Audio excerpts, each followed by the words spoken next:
First, welcome back to my channel. If you're new, please don't forget to subscribe and also like this video. Mfowethu la uthi lo mfowethu uyaxolisa njengoba ebhalile la ukhiphe istatement ukuthi uyaxolisa uLimpopo Boy akekho perfect njengomuntu so kuningi abantu abagcine bekwenza without knowing ukuthi ke bakwenziswa yini abakwenzayo and realizing very late ukuthi ke leyo nto akade beyenza ke ibaluzisa ukuningi kakhulu.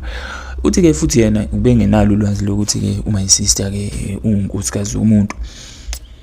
I don't know bafethu ukuthi lolu daba ngempela ke uLimpopo Boy ulithatha serious or mhlambe usaqhubeka nokudlala ifinder when it comes to uthenini ke athakazi ubengenalo ulwazi ukuthi ke unkosikazi womuntu lo agila naye umkilingwane.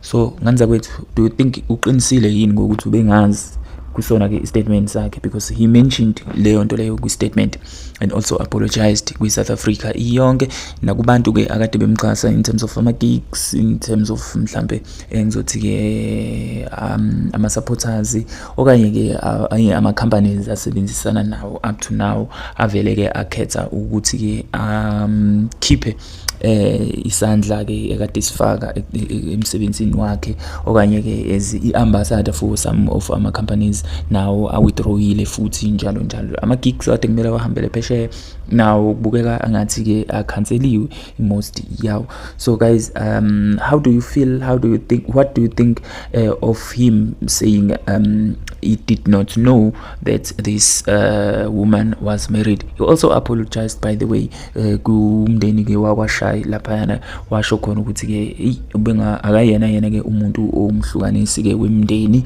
akayena futhi umuntu ufisa ukuthi imndeni igcine ixabana ngenxa yakhe. Konke lokho umentionile laphayana ke kwi statement. Otherwise bafethu's statement is attached to this video. Don't forget to like this video and also comment on the section down below. Danko.